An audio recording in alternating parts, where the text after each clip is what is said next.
What's up YouTube? Jeff back again, and I'm super excited today. Got the Galaxy S10 in-house in Prism Green. We're going to start making a lot of videos on this phone, so I hope you guys are ready for it. Today I'm going to kick things off with one of my most popular videos for the Galaxy S phone every year. First 10 things to do with the Galaxy S10 when you take it out of the box. Now I will have a time-coded list of these things in the pinned comment below if you want to skip around to look at the tips that interest you. Now before I get started with the list, I do want to talk to everybody out there who's thinking about upgrading to the beautiful Galaxy S10. If you're thinking about selling your old device to upgrade to the S10, you should do so with my friends over at Declutter. They are the fast and easy way to sell your old cell phone. Now a couple of great things about Declutter is that you'll be able to get an instant valuation of your phone, ship them your phone for free, and they also offer up to 33% more than the carrier buyback programs. They will also pay you for your device the day after they receive it and inspect it. So if you're going to upgrade to the Galaxy S10, head over to declutter.com today and use my code JEFF5, Jeff5, to get $5 extra on your cell today. Alright YouTube, let's go ahead and get into those first 10 things to do with your Galaxy S10. Now if you watched my previous Galaxy S first 10 things to do videos, you know one of my first suggestions is going to be to go into the settings menu and make sure you set up a biometric security method which gives you a secure method of unlocking your device. Now you can do this during the original setup, but if you want to change it or add other methods, you can do it from within here. Lots of options on the Galaxy S10. You can set up facial recognition, which isn't really my favorite, but this screen will walk you through how to do it. A lot of people like it over the fingerprint. If you want to use my favorite method, which is the fingerprints, you can go into fingerprints and then just make sure you set up as many as you like. I always recommend setting up 2 with the front-facing fingerprint sensor in the display. I would definitely recommend setting up both thumbs and then perhaps also your index finger if you want. You can also set up duplicates. It'll actually make the scanner a little bit more accurate at recognizing your fingerprint. So definitely make sure you set up a biometric security option. It's definitely the easiest way to get into your phone. It also makes it very, very convenient and also secure, so you don't have to worry about people stealing your data or getting into your personal things that is on your device. Now the next thing, of course, has to do with the actual physical design of the Galaxy S10. It's got this beautiful glass design, which I showed you guys earlier, metal all around the sides. It's just a beautiful device, but of course that also makes it very fragile. The next thing I'm going to recommend you do is get a quality case or something like that to put on your device so you protect it from scratches. Now I'm going to have a ton of cases on the channel coming up very soon. Got lots of case companies I'm working with. The first one that I've actually been rocking right now is this case here from Spec. It's a very simple clear case. They sent me a couple others as well. I'm also going to have some cases from Rhino Shield, Skinit, and quite a few other manufacturers. I'll drop some links below to some of my favorites if you're interested in checking them out before I get to the videos, but there'll be lots of videos on that coming up soon, and this will allow you to protect your device from scratches. The clear case also lets you still see the beautiful color of the Galaxy S10, especially if you buy this beautiful green color. You're definitely going to want to show that off. The next thing I recommend you do is to disable the carrier bloat and organize your app drawer.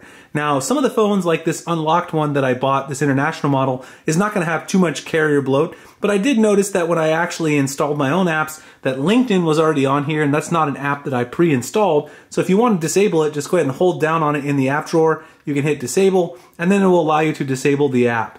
Now, if you get a carrier device here in the US, there's probably going to be a lot of pre-installed games and other things that you might not be interested in, and you should be able to disable all of those using the same method. Another thing that really annoys me about Samsung phones is that the app drawer is not in alphabetical order by default. If you want to change that, you can go up here to the 3 dots menu, go to sort, and then you can change it from custom order to alphabetical order, which you can see that I've already done there. That way the apps don't appear in the order in which you installed them. They appear in alphabetical order, which I always find much, much easier to locate my apps as I'm scrolling through the app drawer. Of course, with a new device, there's some new things on my first 10 things list that are specific to the Galaxy S10. Samsung One UI now gives you the option of enabling gestures instead of having the nav bar at the bottom. So if you want to do that, you can go into Display, go ahead and scroll down to Navigation Bar, and from here you'll actually be able to change 2 things. You'll be able to change the button order, so if you want to have the back button moved over to the other side, you can do that from within here. And then if you don't want to use the navigation bar at all, you can change this to full screen gestures by tapping right here. It also explains how the gestures work. There are also gesture hints there at the bottom. You can see those little lines, those faint lines at the bottom. If you want to turn those off, you can go ahead and hit the option, and then the gesture hints will actually disappear.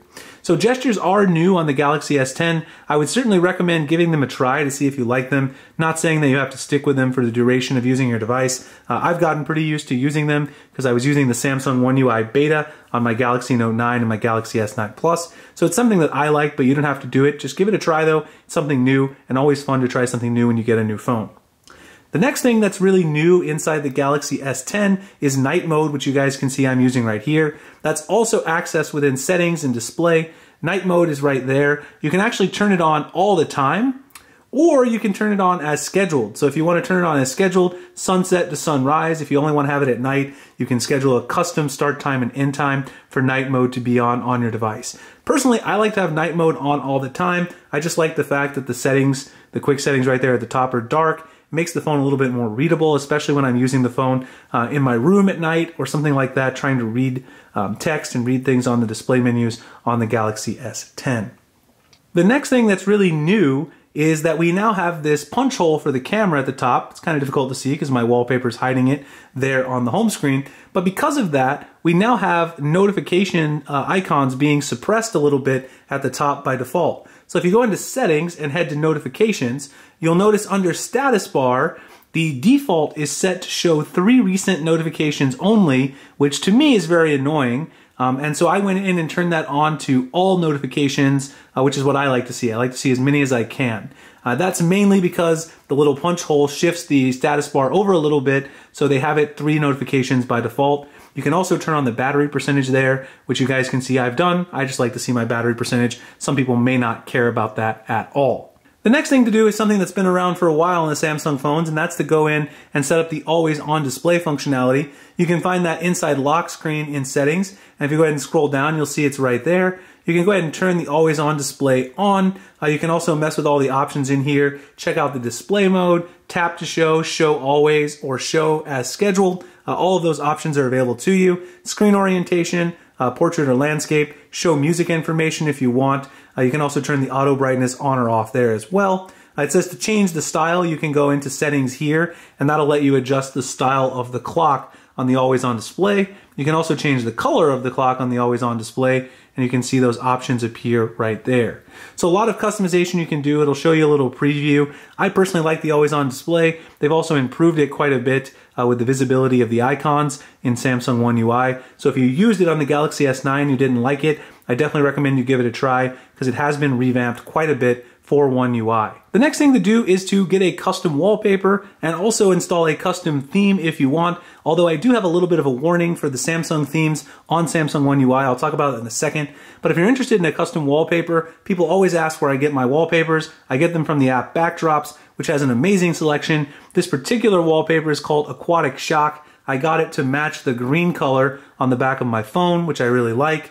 There's a lot of other beautiful wallpapers in here. Some of them are part of the Pro pack, which you actually have to pay for, but there's a bunch of other packs here, Trinity, and they've also got some free wallpapers. They actually uploaded the S10 wallpapers the day the S10 was announced, as you can see there. They do things like that all the time. I always find Backdrops has the widest selection and nicest sort of looking wallpapers from an array of styles that will suit each individual person's taste. Now you can also get a theme from the Samsung theme store, the Galaxy store, but the one thing I want to mention about this is if you want to get yourself a theme, not all of the themes apply correctly in the new version of Samsung One UI. Some of you know that one of my favorite themes was the AMOLED black theme, which I've installed quite a few times. It does not really apply correctly because if you're running dark mode, the AMOLED black kind of conflicts with the dark mode, and things end up looking a little weird around the UI. So for now, I would probably hold off unless you know for certain that your theme is going to support Samsung One UI, because a lot of these themes yet haven't been updated to support the new operating system. I'm sure that more and more of them will come over time, but right now there's a little bit of a limited selection. I'd rather go with the default theme and then also install a custom wallpaper. The next thing to set up is edge panel and edge lighting. Of course, the edge panel is over here on the side. You can swipe out and see all of the different edge panels you have enabled. People Edge, Smart Select, Clipboard Edge, and Apps Edge are the ones that I have. You can change the settings down here with a little settings cog in the bottom corner. It'll take you into where your edge panels are. You can see all of the options. Scroll through and check the ones that are interesting to you. You got Weather, Quick Tools, Live Message, Samsung Members, some other ones there as well. The other thing that you can do from within here, if you go to the top menu, you can reorder, uninstall edge panels, etc. If you go back here from the Edge Panels menu, you can also change the edge lighting, which is one of my favorite features on the Galaxy S phones and also on the Notes. You can show edge lighting, and you can also change the edge lighting style. It'll let you preview the style as well. The effect down here, you can see it's got a bubble effect, a wave effect. Those are a couple of the new ones that are really cool. You can change the color, you can change the transparency, and you can also change the width. I like to have the width quite a bit so that I have my phone laying down, I can notice the edge lighting quite a bit. And you can also change the duration. I like to set mine to be a little bit longer, so again, I can notice the edge lighting, and also other people can see the edge lighting. It's kind of a cool feature of your phone that you're going to want to show off. So the edge panels and edge lighting are something that have been there for a long time, but I find them added value to my phone, and it's something that you really don't get on other devices, so it's definitely worth checking out. The final thing is something else that's new with the Galaxy S10. It's also new with Android Pie, and that is digital well-being. So if you scroll down to the settings, you'll see digital well-being right here. This shows you how long you are on your phone each day, lets you keep up with your digital activity. You can see the number of unlocks and notifications. I have a lot because I've been making the video today. There's a couple of cool things you can do. You can go into the dashboard and you can set timers for various apps if you want to remind yourself to not use these apps as much. Set some limits on your overall usage of them, things like social media, games, etc.